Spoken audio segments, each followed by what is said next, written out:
Sesimpel dan sepele, teman-teman, ya. Kesalahan awal berada di dalam kepolisian. Jadi ada oknum kepolisian yang memaksakan kasus tersebut untuk supaya P21. Kenapa saya tahu? Saya tahu itu saat itu Dirkrimumnya, teman-teman, hari terakhir itu datang sendiri ke Kejati dan melakukan apa? Kong kali kong agar supaya diterima itu kasus. Kalau saya jadi jaksa, saya lihat kalau orang kayak Jessica nggak ada alat bukti yang cukup, tidak akan saya kong kali kong. Saya akan tuntut bebas itu. Kita kembali dan mengupas kasus Jessica Kumala Wongso. Ada seorang anak manusia yang tidak bersalah atau tidak berdosa seandainya dia tidak berbuat. Dia harus mendekam di penjara selama bertahun-tahun. Apakah dia pantas menerimanya? Dan apakah dia memang pelakunya? Berikan lagi kepada kepolisian, suruh sidik. Ya, jadi saya lihat polisi ini menegakkan hukum. Katanya dalihnya menegakkan hukum, tapi dia menegakkan hukum dengan cara-cara yang melanggar hukum. Ya, saya sangat sayangkan kepada Presiden, kepada Kapolri, kepada Jenderal, kepada Menteri Menko Polhukam yang saat ini menjabat. Itu kebanyakan cuma bisa keluar-keluar aja. Tetapi tidak ada tindakan nyata yang saya lihat, teman-teman, ya. Karena kenapa? Kriminalisasi masih sering terjadi dan sedang terjadi, masih banyak, teman-teman. Ketika polisi sudah menjadi oknum, ya, menghalalkan segala cara, termasuk memasukkan keterangan BAP, mereka sudah bukan polisi di mata saya. Mereka lebih parah daripada penjahat, teman-teman, di mata saya, ya. Nggak pernah ada dalam sejarah itu tuntut bebas itu kalau nggak ada keluar-keluar dari masyarakat tuh nggak ada tuntut bebas, teman-teman. Ya, saya ingin seperti itu. Masyarakat tolong bantu saya, bantu kawal, kita viralkan teman-teman konten-konten ini. Supaya apa, teman-teman? Supaya mendapat perhatian dari masyarakat. Karena saat ini sudah banyak penguasa lalin. Mereka lupa tanggung jawab mereka terhadap masyarakat. Jadi masyarakat, tolong saya, bantu saya, support saya, teman-teman. Pada tahun 2016 silam, kasus kopi sianida mulai terdengar. Dan kasus kopi sianida ini menimbulkan banyak polemik, menimbulkan banyak pertanyaan-pertanyaan publik. Karena dari awalnya kasus ini tidak bisa disidangkan, akan tetapi kasus ini kembali mencuat dan akhirnya kasus ini bisa disidangkan. Padahal kasus ini awalnya sangat sulit sekali untuk disidangkan dan naik ke B21. Ada hal yang sangat mengejutkan di sini dari seseorang yaitu Alvin Lim yang baru bebas dari penjara mengatakan bahwa kasus ini seharusnya tidak naik ke P21, akan tetapi kasus ini tetap naik ke P21. Ada apa dengan semua ini? Mari kita simak. Dilakukan Krisnamukti selama 120 hari menahan si Jessica agar Jessica itu diancam, ditekan untuk mengaku. Itu yang saya lihat. Itu saya kasih tahu sekarang ini. Jadi baik itu polisi, jaksa maupun hakim menjadi alat ikut serta dalam apa? Kriminalisasi, penyalahgunaan wewenang, Pak. Dari polisinya, jaksanya, hakimnya sebenarnya layak masuk penjara. Dikenakan pasal 421, hukuman penjara 2 tahun. Jadi terjadilah yang namanya kalau kita orang Chinese itu ngomongnya kong kali kong, Pak. Itu saya lihat banget dalam kasus Jessica. Kenapa? Kasus Jessica tuh saya tahu karena waktu dia nanganin itu, saya juga nanganin perkara di Krim Itu Krisnamukti itu hari terakhir, Pak, datang sendiri ke Kejati, Pak, untuk minta P21 karena masih P19 sampai detik terakhir. balik gitu ya. Nah, detik terakhir baru di P21. Aneh, Pak. Gimana saya nggak mau kecewa dengan kepolisian, dengan pemerintah, dengan negara ini? Inilah, kalian mau bunuh saya, silakan bunuh. Kalian mau penjara saya, silakan penjarakan saya. Tetapi masyarakat, kalian harus bela. Dan kalian harus jaga. Karena masyarakat itu adalah raja. Masyarakat itu adalah Tuhan kalian. Bapak Alvin Lim, seorang pengacara vokalis ini yang tanpa tedeng alih-alih menceritakan buruk rupa penegakan hukum di negeri kita. Pak Alvin, Iya. sudah begitu banyak kasus-kasus hukum yang Bapak komentari.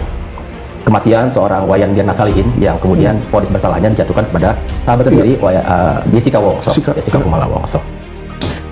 Pak Alvin melihat konstruksi kasusnya bagaimana terhadap seorang Jessica di kasus ini? Oke. Jadi kalau saya lihat ya, inilah salah satu bentuk kesewenangan hukum. Kenapa kita bilang itu sebuah kesewenangan hukum? Banyak orang berpikir bahwa sistem hukum kita nggak bagus, banyak yang bilang kayak gitu kan. Tapi sebenarnya bukan sistem hukum yang nggak bagus, Pak. Ya, mereka itu udah tahu hukum seperti apa, tapi mereka tidak melaksanakan yang seharusnya dilaksanakan. Kenapa seperti itu? Jadi bagi orang yang nggak tahu hukum ya, secara singkatnya hukum itu pidana itu ada dua, pidana material sama pidana formil. Pidana material adalah orang salah apa dihukum berapa lama. Kalau formilnya itu adalah tata caranya, bagaimana dia untuk melakukan pidana tersebut, ya kan? Jadi nggak bisa nih seorang tiba-tiba, kamu bersalah, tangkap. Nggak bisa, penangkapan itu ada tata caranya. Ya karena itulah yang namanya pidana formil. Di dalam kasus Jessica, pidana formil itu sama sekali tidak dilakukan, Pak. Kenapa? Yang dilanggar dalam pidana formil itu banyak sekali. Ya, contoh, ya kan? Kita tahu Jessica itu pertama kali di polisi jalan, polisi itu melakukan lidik dan sidik. Orang aja nggak tahu lidik itu apa. Polisi itu harusnya tahu lidik itu membuat terang sebuah perkara. Jadi perkara yang nggak terang harus dibikin terang dulu, Pak. Kalau udah terang bahwa ini pidana, barulah dia sidik. Sidik itu mencari tahu siapa pelakunya dan alat buktinya. Nggak usah jauh-jauh, Pak. Hakim aja bilang, ini nggak ada 2 alat bukti. Ya. Kalau nggak ada 2 alat bukti, berarti lidikan sama sidiknya dilakukan nggak? Kagak dilakukan, Pak. Bahwa yang selama itu dilakukan oleh timnya Krisnamurti di Reskrim Polda Metro Jaya waktu itu apa jadinya? Ya itu dia. Kesewenangan itu, Pak. Jadi harusnya itu polisi mencari 2 alat bukti, bukan mencari pengakuan. Yang dilakukan Krisnamurti selama 120 hari menahan si Jessica agar Jessica itu diancam, ditekan untuk mengaku. Itu yang saya lihat. Karena dia dimasukin ke sel tikus. Padahal KUHAP itu ngomong loh. KUHAP itu bicara terdakwa, tersangka itu punya hak ingkar. Apa artinya? Berbohong aja dia boleh. Apalagi nggak ngomong itu boleh. Ya, di Amerika itu ada yang namanya Miranda Law. Miranda Law itu biasa kalau orang-orang ditangkap, biasa polisi ngomong tuh, you have the right to remain silent. Anything you said will go against you in the court of law, gitu kan. If you don't have a lawyer, one will be appointed to you. Artinya apa? Hak-hak dia dibacakan, Pak. Nah, ini haknya Jessica itu tidak diberikan. Itu yang saya lihat. Jadi dari awal itu sudah malfunction di situ. Jadi sudah bukan hukum yang ditegakkan, Pak. Itu saya kasih tahu sekarang ini. Jadi baik itu polisi, jaksa maupun hakim menjadi alat ikut serta dalam apa? Kriminalisasi. Tapi saya nggak bisa bicara waktu itu. Kenapa? Karena saya bukan lawyer Jessica. Saya punya yang namanya kode etik. Jadi kalau lawyer yang udah nanganin, saya nggak bisa bicara, Pak. Itu yang terjadi. Jadi pada Jessica tidak berlaku presumption of innocence ya? Orang udah langsung bilang, udah kamu ngaku aja deh. Berarti kan polisi aja udah bilang gitu, udah kamu ngaku aja deh. Kalau kamu ngaku aja kan berarti dia sudah yakin si Jessica itu bersalah. Padahal yang menentukan salah atau enggak kalau di dalam hukum itu adalah hakim. Dan hakim itu sebenarnya tidak boleh memutuskan. Pasal 183 KUHAP itu bilang, hakim itu memutuskan seseorang bersalah dengan 2 alat bukti dan keyakinan hakim. Jadi ada kata dan, Pak. Alat bukti 2 dan keyakinan hakim. Bukan 2 alat bukti atau keyakinan hakim, itu beda loh. Kalau atau salah satu aja. Jadi hakim yakin nggak ada alat bukti bisa. Ini enggak. Jadi di pidana itu dibilang dan keyakinan hakim dan 2 alat bukti. Jadi 2 alat bukti ini mutlak harus ada. Dan ini dalam kasus Jessica tidak ada. Saksi yang melihat dia membunuh nggak ada. Keterangan saksi juga kagak ada. Yang ada itu asumsi. Asumsi itu nggak bisa dipakai untuk memvonis seseorang. Kalau waktu itu jaksa nggak salah, ingat saya ya, itu memakai circumstantial evidence, bukti-bukti tidak langsung. Tidak sahkah itu?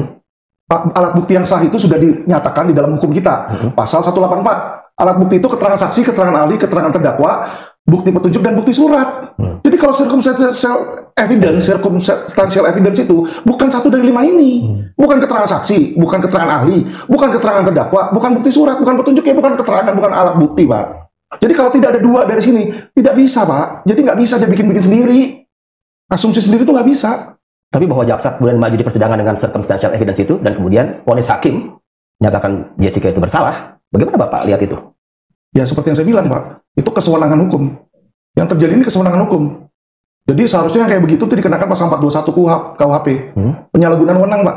Dari polisinya, jaksanya, hakimnya sebenarnya layak masuk penjara. Dikenakan pasal 421, hukuman penjara 2 tahun. Tapi ada nggak yang berani dan mempidanakan? Saya rasa kalau saya jaksa agungnya mungkin. Kalau nggak, kagak akan jalan, Pak. Kagak ada yang berani tuh. Percuma jadinya. Jarang, Pak, yang mengenakan pasal penyalahgunaan wewenang. Bapak lihat nggak di antara 3 pilar itu, yang Bapak sebut tadi, ada semacam orkestrasi untuk membuat Jessica harus dinyatakan bersalah gitu? Oh, lihat banget, Pak. Ada apa di baliknya menurut Pak Alvin? Kira-kira. Jadi gini, Pak. Mereka ini sudah terbiasa kerjasama bareng. Awalnya kerjasama ini kerjasama yang baik. Maksudnya kerjasama yang baik adalah antara kepolisian, kejaksaan, polisi kalau udah selesai sidik, berkas lengkap kasih ke jaksa. Karena dia udah sering terjalinnya yang namanya hubungan, Pak. Hubungan makin dekat, kadang-kadang ada yang perlu dipaksain. Jadi maksudnya ini kasus sebenarnya nggak bisa P21. Tolong deh, ayo, gitu kan. Minta tolong. Jadi polisi ini minta tolong dulu sama jaksa. Ditolonglah sesuatu yang harusnya tidak. Nih. Nanti sama, jaksa suatu saat mau minta tolong sama polisi, bisa. Polisi ini tolong dong, yang itu lu naikin biar gue bisa tuntut. Yang seharusnya nggak juga. Jadi terjadilah yang namanya kalau kita orang Chinese itu ngomongnya kong kali kong, Pak. Itu saya lihat banget dalam kasus Jessica. Kenapa? Kasus Jessica tuh saya tahu karena waktu dia nanganin itu, saya juga nanganin perkara di Krim Itu Krisnamurti itu hari terakhir, Pak, datang sendiri ke Kejati, Pak. Untuk minta P21 karena masih P19 sampai detik terakhir. Bolak-balik itu ya. Nah, detik terakhir baru di P21. Aneh, Pak. Seperti itu. Dan kenapa? Dari tahanan pun saya juga dengar. Waktu ditahan, si Jessica ditahan, ada satu orang juga bilang sama saya, dia di sel tikus terus. Sel tikus itu cuma orang yang melanggar, Pak. Melanggar aturan. Kalau dia ditahan, melanggar aturan. Misalnya ketika ditahan, dia pakai narkoba, bolehlah dimasukin ke sel tikus. Tapi kalau untuk mengambil pengakuan dimasukin sel tikus itu nggak boleh. Nggak boleh ditekan untuk mendapatkan pengakuan dari seorang itu nggak boleh. Itu tugas polisi mencari 2 alat bukti di luar pengakuan orang itu. Jadi polisi itu yang harusnya mencari pengakuan. Nah karena dia nggak bisa, dia tekanlah si Jessica terus. Makanya dia bilang, udah kamu ngomong aja biar supaya ini lebih ringan. Kan Jessica ada sempat bicara seperti itu kan. Dan saya yakin yang Jessica ngomong benar. Kenapa? Kalau memang Jessica bersalah, ya kan, dan si Krisnamurti punya alat bukti lain, Pak, nggak perlu disaruti sel tikus, biarin aja dong. Ini kenapa dia masih menekan seperti itu? Pak Alvin, ini tentang sel tikus jadi menarik nih. Mungkin banyak orang juga belum tahu. Itu bukan rekaan ya Pak? Ada tuh Pak sel tikus. Oh, ada Pak. Dan di setiap lapas atau setiap rutan atau setiap tahanan itu berbeda Pak. Jadi kayak di Polda Metro itu, dia ada di sel tahanan kriminal umum.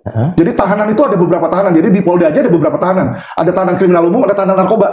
Kriminal umum yang di depan, tahanannya yang narkoba itu di belakang dekat masjid di situ.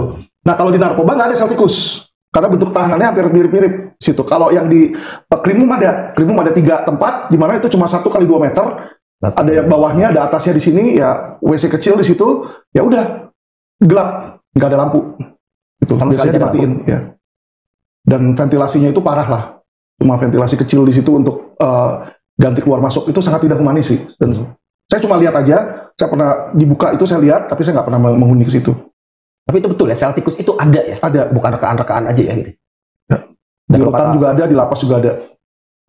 Kira-kira sama ya, kira-kira? Beda-beda Pak. Kalau lapas Salemba, sel tikusnya gede. Rame-rame, dia lebih kayak mapenaling. Jadi beda-beda sih, ada yang gede, ada yang kecil. Kalau di rutan Cipinang sama lapas Cipinang kecil. Dia kecil-kecil, mestinya buat 1-2 orang, tapi bisa ditaruh ke situ, bisa 4 orang, 7 orang, kadang orang sampai harus berdiri, harus duduk di situ, nggak bisa tidur. Itu ada di situ. Dan kalau yang di sana, di rutan lebih parah. WC-nya itu bukan WC duduk, tapi cuma pipa doang. Jadi beraknya pakai kantong plastik, dikasih kantong plastik. Waduh. Ya, sehari cuma dikasih 2 botol buat cuci, buat cebok. Gitu. Jadi benar-benar saya bilang nggak humanis sih, gitu loh. Tapi ya selama ini nggak ada yang peduli ke sana, nggak ada yang sidak, dan nggak ada yang mempedulikan melihat lah ya Pak ya. Harusnya kan dilihat standarnya. Humanis nggak gitu. Walaupun mereka salah pun di dalam, tapi kan juga tetap harus humanis dihukum pun gitu loh. Itu berarti sengaja dirancang ada sel tikus itu ya Pak? Sengaja. Ya memang buat orang-orang yang nggak bener di situ lah, maksudnya udah ditahan tapi masih juga nakal gitu kan. Ya dia lakukan seperti itu. Ada yang memang sampai dipukul pakai rotan, pakai kayu, pakai kawat gitu loh kalau memang merekanya ngebandel gitu loh. Tapi kadang-kadang bukan karena itu, karena misalnya diperas kagak mau ngasih duit, yang repot tuh di situ ngaku kagak mau ngaku, padahal kan dia misalnya masih tahanan di titipan. Titipan kan seharusnya sebenarnya masih wewenang kejaksaan atau wewenang polisi kan. Tapi bisa aja di situ karena untuk memperoleh pengakuan ditaruh di sel tikus.